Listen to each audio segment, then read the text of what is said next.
Memorial Hospital. Thanks for joining us this evening. If you weren't with us last night, you missed part 1 of our Practical Memory Strategies talk. You can always revisit that talk after we finish tonight's.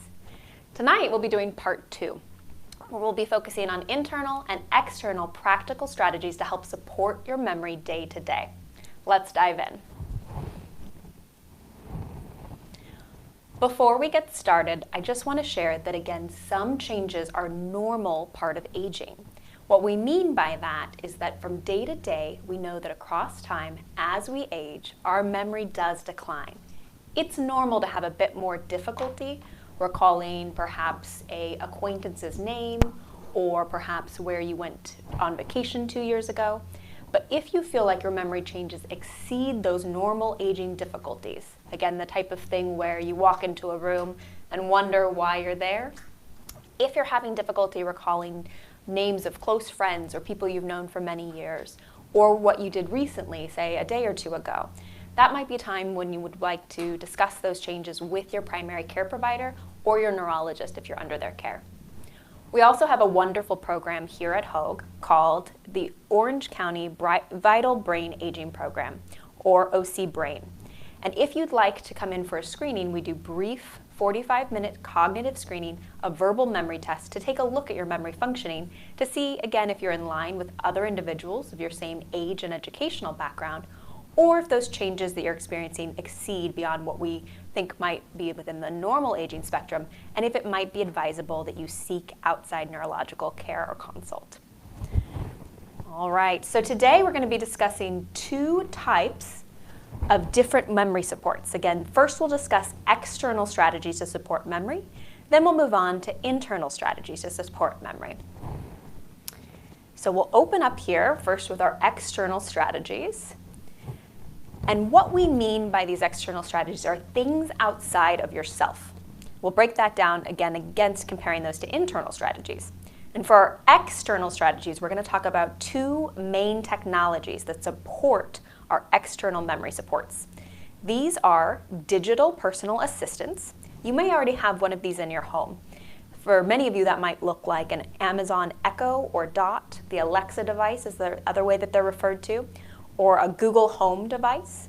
These are, again, memory support devices that can be used, and we'll talk about just how you can use them day to day to support some of your memory functioning.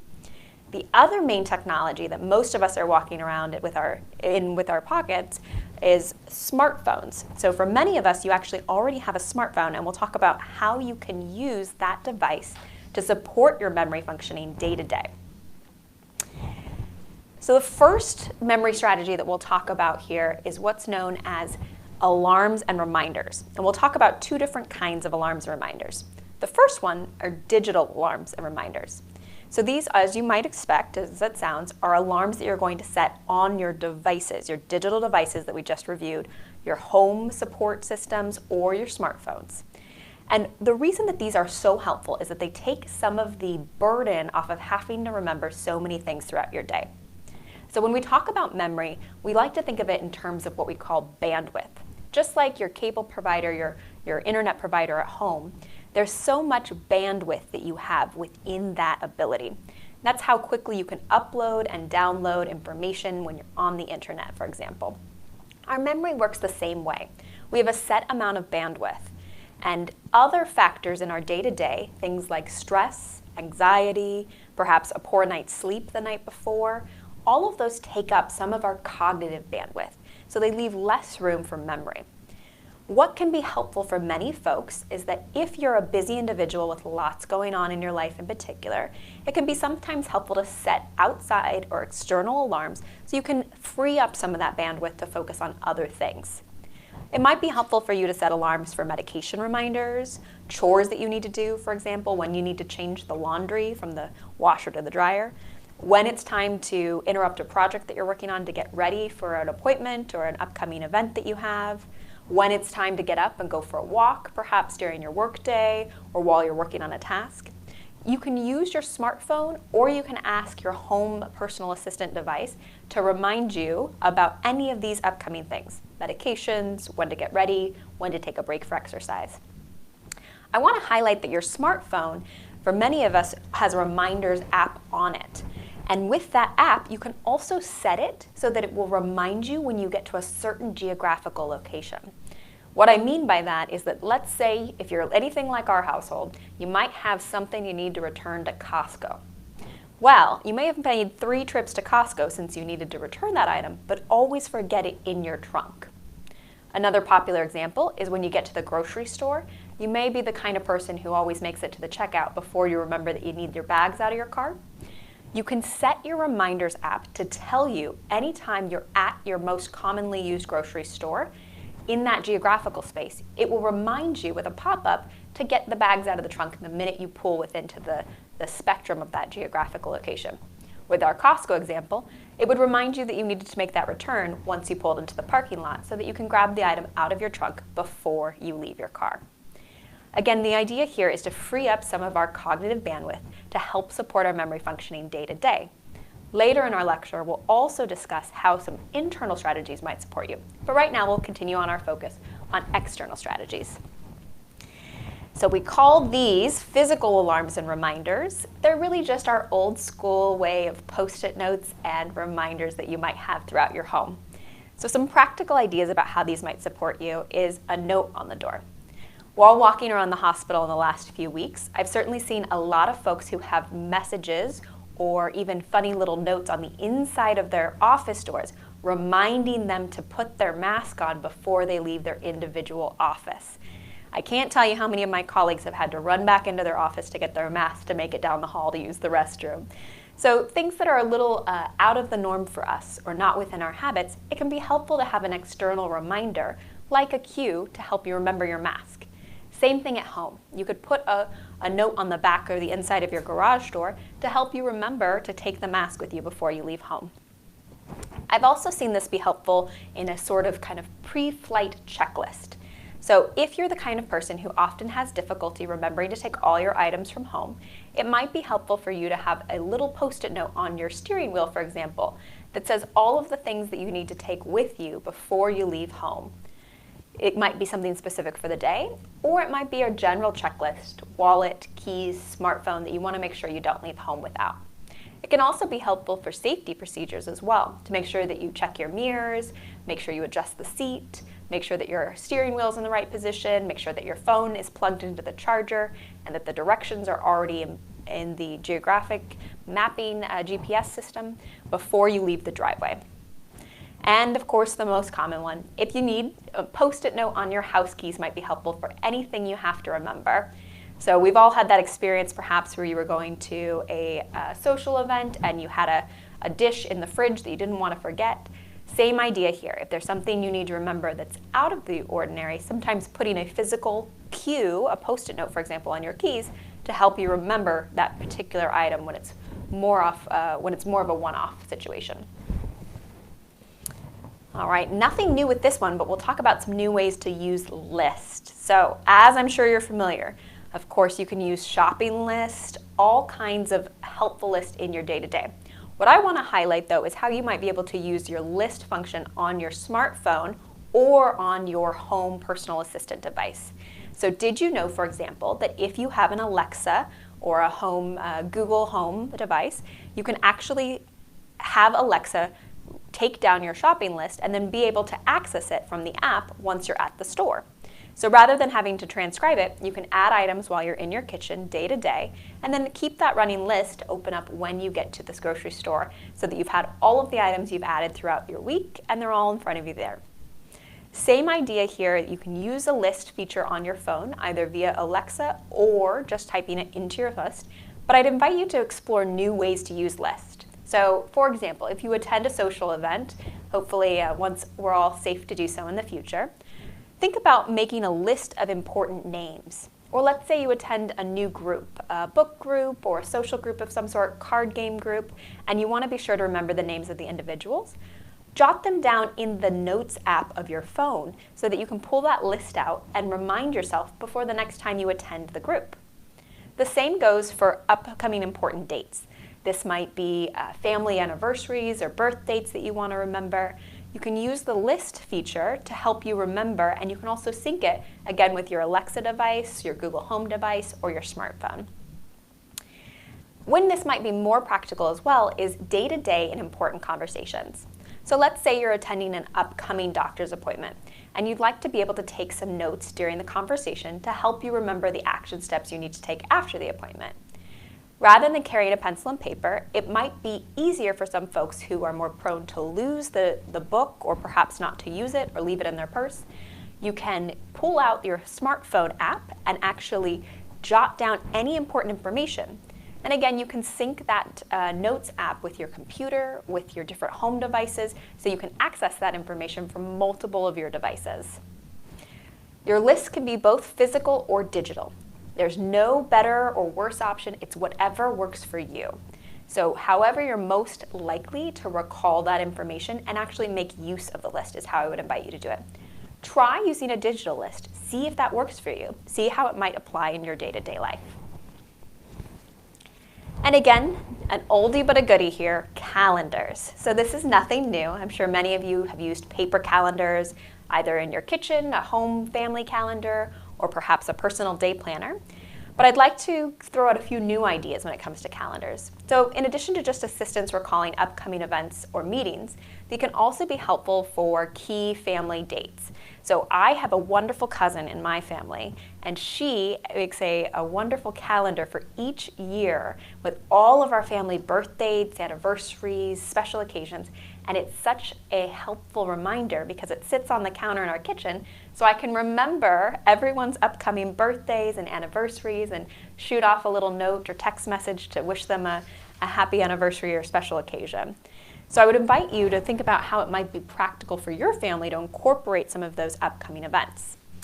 I also want to take a moment to discuss digital calendars. So there's a number of different digital calendar options out there today, many of which are free or no cost, low cost.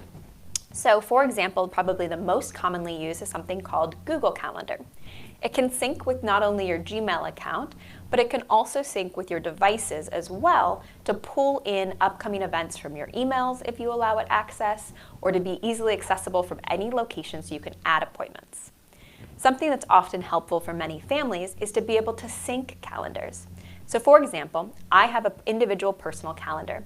I can also then sync it with other members of my household, so I can see their individual work calendars, and we have a shared calendar for our upcoming family events where different planned activities, vacations, appointments that we're going to attend together all show up across all of our calendars so we can share that information. I can also add those appointments to my loved ones' calendars so that they are aware of what my upcoming appointments are that I'd like them to attend with me. In addition, you can also sync these calendars, whichever one you choose that's best for you, with your home device. So again, Alexa or Google Home, whatever platform you prefer, can provide you with reminders for upcoming appointments, when it might be time to get ready, or remind you the day before of an upcoming doctor's appointment. So it might be helpful to explore some of the options for how you can sync those reminders across different devices with different family members.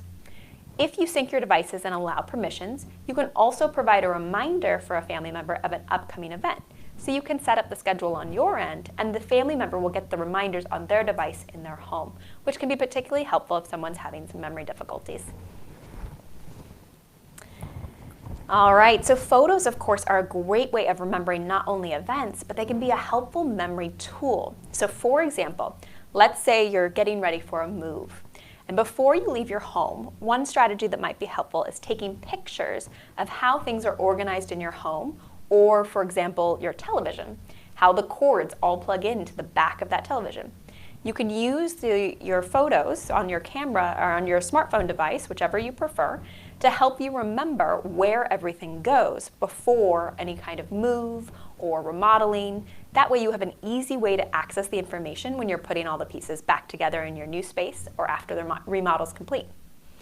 Another helpful tip is also that you can take a photo of your pantry or your refrigerator before you go on a shopping trip.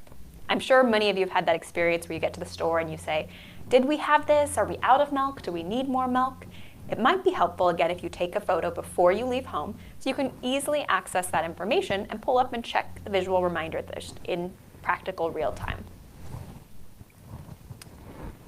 Next, I'd like to move into our internal strategies to support memory.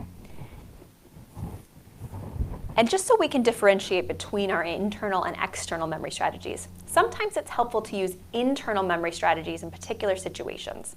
So again, as we touched on at the beginning of this talk, it's helpful to have external memory strategies to free up some of the cognitive bandwidth so that your mind doesn't have to be responsible for remembering to remember. These internal strategies are things that will help you sharpen when you do want to be able to remember the information internally and not be reliant on an external cue. So, situations when you can't rely on external prompts are particularly helpful for utilizing these internal memory strategies that we'll talk about in a moment here. Any situation where there's an external prompt that's difficult to prepare or hard to use, let's say you're driving in the car and you're on your way to Target and you want to put together a shopping list in your head. Well, it's not exactly the most practical time to pull out a paper and a pencil to make a list. So instead, it might be helpful to employ one of these internal memory strategies to make the most of your preparation in the car before you arrive. It's also helpful in situations when you don't have external cues available. So the most common example, for example, is if you're giving an upcoming speech or a Toastmasters talk and you wouldn't be able to use cue cards or note cards and you'd want to be able to do it independently. Perhaps you're performing in some sort of play or other performance where you'd have to be off script and not have those cues available. These memory strategies would be helpful in those kinds of situations. Or any time that it would be inconvenient or undesirable to carry those external aids. Perhaps you don't have access to your cell phone or a home device. Or if there's a very short interval between when you need to learn the information and when you need to recall it. All of those would be helpful situations in which to actually use these internal strategies that we'll discuss next. So our first idea here is categorizing. And what we mean by categorizing is literally putting things into categories. So when you are preparing a shopping list in your head or on paper, it's sometimes helpful to think through the different categories of groceries. So for example, what are all the fruits that you need? Next, all the veggies, cereals, canned goods, and so on. Another example would be a family holiday gift list. So if you're trying to prepare and think through all of the people that you need to go shopping for whilst you're out already shopping, think through first your immediate nuclear family, then your siblings, your in-laws, your nieces and nephews. By using those different categories, it will be easier to recall all of the members or items within that category rather than just trying to freely recall all of the items on your grocery list or all of the family members you need to shop for. So day to day, do your best to try recalling specific information that fall into multiple categories by category rather than just trying to freely recall the list. Next up, chunking. So this is particularly helpful with phone numbers or other strings of digits. So the example here is breaking a 10-digit phone number into 3 parts, just like we do day to day with our phone numbers. First the area code, then the 3 digits following, then the final 4 digits. So it's much easier to remember those 3 chunks of numbers than it is to remember an entire string of 10 digits. So try this strategy. I'm sure you've already done it in your day-to-day life in many areas. With your social security number, for example. When you think through it, I'm imagining that you think about it in 3 chunks, just as it's written on the social security card. If you need to remember phone numbers or bank accounts or other important day-to-day numbers you need to live your life, I would invite you to practice chunking. Try to break them into these different sections and see if it's easier to remember those phone numbers or other important numbers by using multiple parts. Mnemonic devices. So this is a popular one you may have heard in your elementary days. Please excuse my dear Aunt Sally. And of course, that's the order of operations to help us move through mathematical equations, right? So that refers to the first letter corresponds with each order of operation of each mathematical piece that you're going to do in order. This can be useful day to day to help you come up with a mnemonic device to recall a list. So let's, for example, say that you're driving to the grocery store, and on your drive you decide that you'd like to get bananas, apples, and tea. It might be helpful to use the mnemonic device BAT, so that when you get to the store you can remind yourself, that's right, I wanted BAT, bananas, apples, and tea.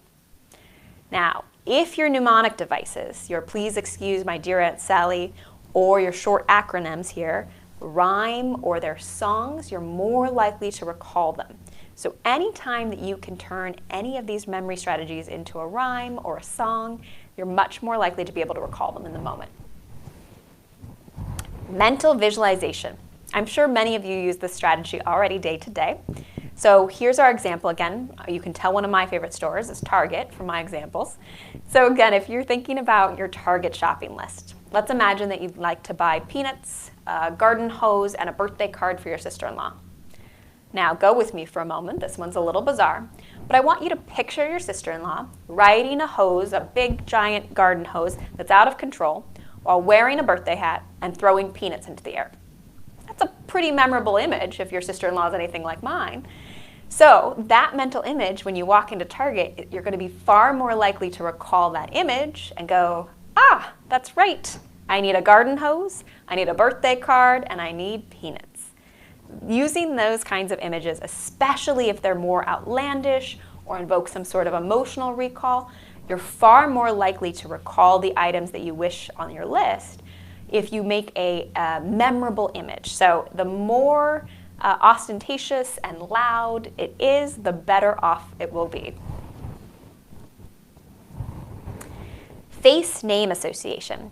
So this is when you think of a famous person or person you know when meeting someone and you associate their name with the name of that famous person. So the example here is if you meet your new neighbor who happens to be named Frank and you happen to be a Frank Sinatra fan, it is helpful for you to picture Frank Sinatra while meeting that neighbor so that you'll later recall his name more easily.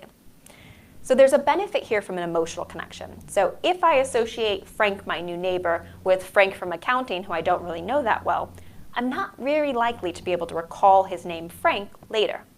But if I link him with a close friend, a loved one, a familiar celebrity, particularly if it's someone I'm a fan of, I'm much more likely then to be able to recall Frank later.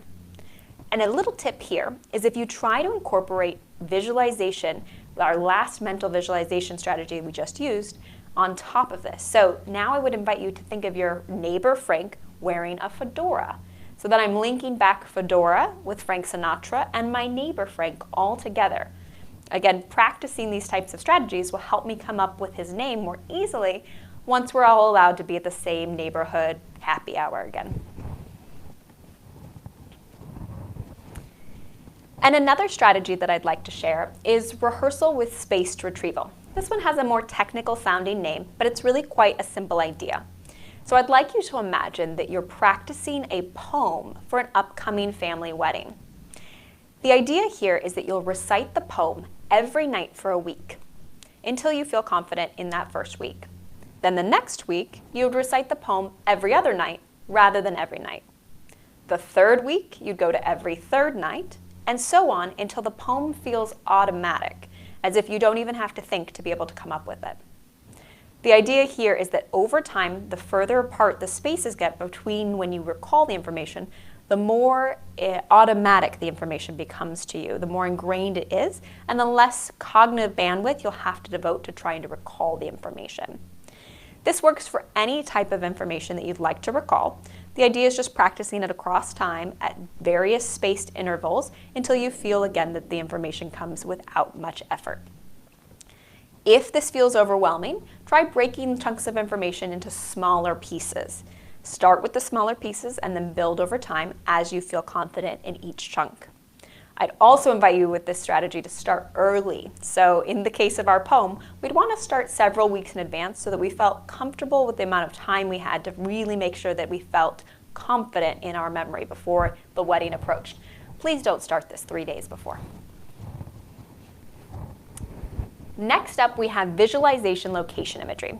I'm sure many of you have heard different variants of this strategy, but the idea is, for example, that a waiter might visualize the drink orders from each table in the location of that table.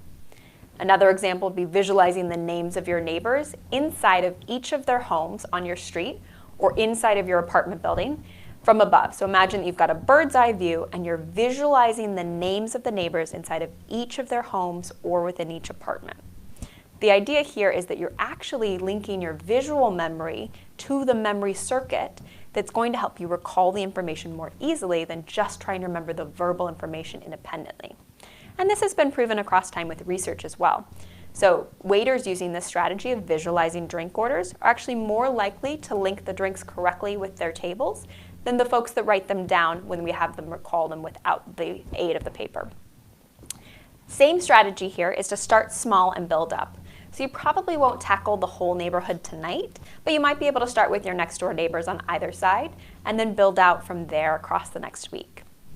And again, anytime we're able to link emotions and memories, there's incredible benefit from it. So if you can think about emotional memories with your neighbors or special memories that you've had together, you'll be more likely to link that visual information with the location each time you try to recall it. A few general tips as you employ these new strategies that you've learned. This is a practice, so I promise you that this will improve across time, but you're not going to master it tomorrow. Just like if you wanted to get very good at basketball, you probably are not going to be Michael Jordan tomorrow, but if you went out every day for the next year, I bet you get a pretty good dunk. Same tip here. This is a mental workout. Think of it that way. So approach it just the same way you would workout. Small bits and pieces at a time, building on top of each other. Anytime we can make these things fun, we're more likely to engage in them and more likely to benefit from them. So try to make it as fun as you can. You don't have to try all of these strategies within the next week, but pick out a few that might be right for you and see how you can incorporate them into your day-to-day life. As well as making it fun, try to involve some loved ones as well. Try a family member or friend who might want to also try this strategy, and then share tips, what worked, what didn't work, across time. You'll have way more fun if you're trying it with others than trying it independently. And just a reminder that, again, some normal changes are expected within the aging process. But if you feel like your memory changes that you're experiencing or your loved one is experiencing exceed normal aging, please do follow up with your healthcare provider. Start with your primary care provider or come see us over at Orange County Vital Brain Aging Program, ocbrain.org, for more information on our brief memory screen. And we'll change gears now and open it up to any questions that folks might have.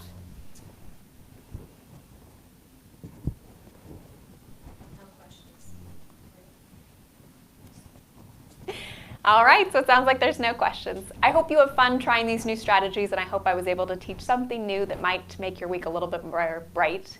Thanks so much for joining us. And again, if you didn't get a chance to watch part 1, which last night was all about lifestyle support, check out part 1 of our practical memory strategies.